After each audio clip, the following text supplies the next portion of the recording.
جی تو شخصیت سیریز میں آج ہمارے پہلے شاعر ہیں ولی دکنی۔ ان کی پیدائش، وفات اور آبائی علاقے کے بارے میں مختلف محققین کی مختلف آراء ہیں۔ بعض محققین ان کی پیدائش کے بارے میں لکھتے ہیں کہ یہ 1648 یا اس سے کچھ پہلے ان کی پیدائش ہوئی، بعض 1667 لکھتے ہیں۔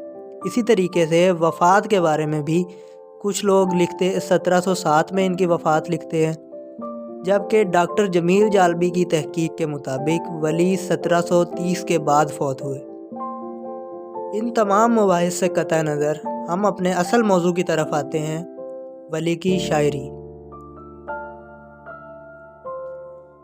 جی تو جب ہم ولی دکنی کی شاعری کے حوالے سے بات کرتے ہیں تو ہمیں بہت سے مباحث ملتے ہیں۔ اس حوالے سے انہیں اردو شاعری کا بابا آدم کہا جاتا ہے، تو اس حوالے سے مختلف اختلافی مباحث بھی پیدا ہوئے ہیں۔ ڈاکٹر وحید قریشی اس سلسلے میں لکھتے ہیں، ولی سے پہلے اردو غزل کے کم از کم 2 ادوار گزر چکے ہیں۔ پہلا دور امیر خسرو سے شروع ہوتا ہے جس میں 10 شعراء ہیں، جبکہ دوسرا دور قلی قطب شاہ سے شروع ہوتا ہے۔ اس دور میں کل 14 شعراء ہیں۔ اب یہ بات تو طے ہو گئی کہ اردو غزل کی ابتدا ولی سے بہت پہلے ہو گئی تھی، تو پھر ہم کس بنیاد پر اردو غزل کی اولیت کا تاج ولی کے سر پر رکھیں؟ تو اس کا جواب یہ ہوگا، ولی کو اس اعتبار سے یقیناً ہم بابا آدم کہہ سکتے ہیں کہ انہوں نے اردو شاعری کی روایات ترتیب دیں۔ نہ صرف زبان بلکہ مضامین کی جدت بھی ان کا ہی کارنامہ ہے۔ ڈاکٹر سید عبداللہ اپنی کتاب ولی سے اقبال تک میں لکھتے ہیں، دکن میں ولی کے فن پر بہت سا کام ہوا جس سے ان کے فن کو سمجھنے میں آسانی ہو گئی، لیکن اس سارے تنقیدی ادب پر نظر ڈالتے ہیں تو یہ بات واضح ہو جاتی ہے کہ بعض موقعوں پر وطن داری کے جذبے کی وجہ سے ان کے اصل کارنامہ شعری کو سمجھنے میں کچھ غلط فہمیاں پیدا ہوئیں۔ ولی کے متعلق ایک اور بات جو عام ہو گئی ہے وہ یہ ہے کہ ان کا کلام میر کے کلام سے بہت ملتا ہے، لیکن اس بات کو تسلیم نہیں کیا جا سکتا، بلکہ اگر غور کیا جائے تو یہ محسوس ہوگا کہ ولی کی شاعری اور میر کی شاعری آپس میں ایک دوسرے کی ضد ہیں، یعنی ولی کی شاعری اور میر کی شاعری ایک دوسرے کے اپوزٹ ہیں۔ میر علم پسندی اور غم دوستی کے شاعر ہیں، دوسری طرف ولی کی شاعری کی اگر بات کی جائے تو ولی جمال دوست اور فطرت پسند شاعر ہیں۔ ڈاکٹر سید عبداللہ اسی حوالے سے لکھتے ہیں کہ ولی اردو کے ان چند شاعروں میں سے ہیں جن کی غزل بلکہ سارے کلام کو پڑھ کر غم کی کیفیت پیدا نہیں ہوتی بلکہ ہمیشہ لطف محسوس ہوتا ہے۔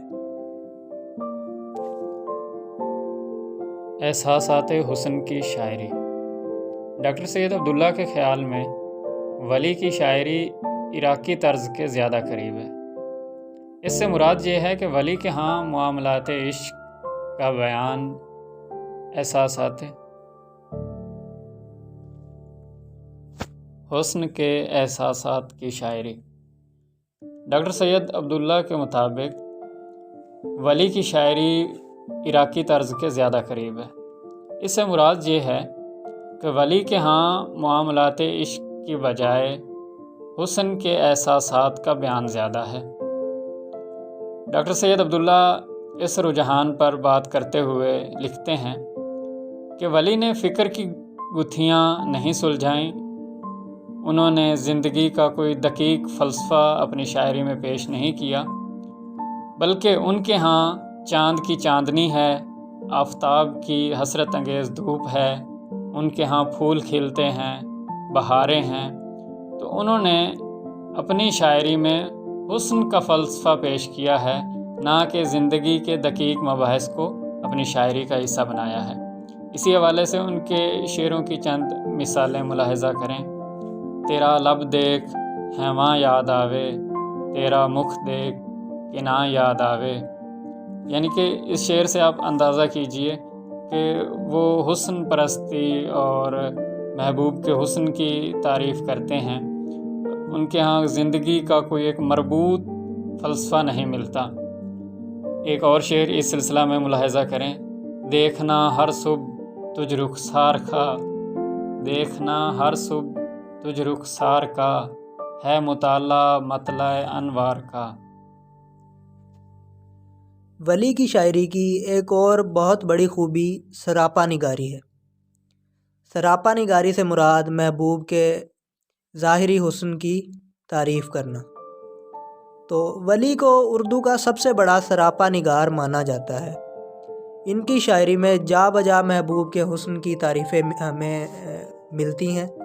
تو ان کی ایک شعری مثال ہم دیکھتے ہیں: تجھ لب کی صفت لال بدخشاں سو کہوں گا، جادو ہیں تیرے نین غزالاں سو کہوں گا۔ تو اس طریقے سے سراپا نگاری کی بہت زیادہ مثالیں ان کی شاعری میں ہمیں مل جاتی ہیں۔ اسی سلسلے میں ایک اور شعر ملاحظہ فرمائیں: موج دریا کوں دیکھنے مت جا، موج دریا کوں دیکھنے مت جا، دیکھ تو زلف عنبری کی ادا۔ ان تمام اشعار کو ہم نے جو پیش کیے ہیں، انہیں اگر دیکھا جائے تو ان سے محبوب کے ظاہری حسن یعنی کہ ان کے اعضائے جسمانی کے بارے میں ہمارے ہاں ایک نقش بن جاتا ہے۔ تو اسی چیز کو سراپا نگاری کہتے ہیں۔ ولی کی شاعری کی ایک اور خاصیت بہت اہم ہے کہ ولی کی شاعری میں ان کا محبوب بھاؤ بتاتا اپنے ناز و ادا کے ساتھ منظر عام پر آتا ہے۔ ولی اپنی شاعری میں اپنے محبوب کو مختلف ناموں سے پکارتے ہیں۔ وہ کبھی ساجن کہتے ہیں، کبھی پیتم، تو کبھی لالن۔ وہ اپنے محبوب کو مختلف انداز سے مخاطب کرتے ہیں۔ اس سلسلے میں ایک شعر دیکھیں: گر نہ نکلے سیر کو وہ نو بہار، گر نہ نکلے سیر کو وہ نو بہار، ظلم ہے فریاد ہے افسوس ہے۔ تو ولی اس حوالے سے اردو شاعری کی روایت میں اپنا منفرد مقام رکھتے ہیں کہ انہوں نے اپنے محبوب کو مختلف ناموں سے پکارا ہے۔ وہ اسے منموہن کہتے ہیں، اسے لالن کہتے ہیں، ساجن کہتے ہیں۔ تو ولی دکنی کی شاعری کی یہ ایک اہم خاصیت ہے کہ انہوں نے اپنے محبوب کا ایک ظاہری تصور پیش کیا ہے۔ ولی نے اپنی شاعری کو مختلف تجربات سے گزارا۔ ہمیں ان کی شاعری میں چھوٹی بیروں میں بھی اشعار مل جاتے ہیں اور لمبی بیروں میں بھی بہت سے اشعار مل جاتے ہیں، جس سے غنائیت اور موسیقی کا ایک جذبہ ہمیں دیکھنے کو ملتا ہے۔ تو ان کے کچھ اشعار جو چھوٹی بیروں میں ہیں وہ ملاحظہ فرمائیں کہ شغل بہتر ہے عشق بازی کا، شغل بہتر ہے عشق بازی کا، کیا حقیقی کا کیا مجازی کا۔ اور مزید ایک شعر ہے کہ یاد کرنا ہر گھڑی اس یار کا، یاد کرنا ہر گھڑی اس یار کا، ہے وظیفہ مجھ دل بیمار کا۔ اور لمبی بہر میں ولی کا ایک شعر ملاحظہ ہو کہ ولی اس گوہر کان حیا کی کیا کہوں خوبی، ولی اس گوہر کان حیا کی کیا کہوں خوبی، میرے گھر اس طرح آوے ہے جوں سینے میں راز آوے۔ اس کے علاوہ ولی کی شاعری میں سوز و گداز بھی پایا جاتا ہے، جو کہ غزل کا حسن ہے۔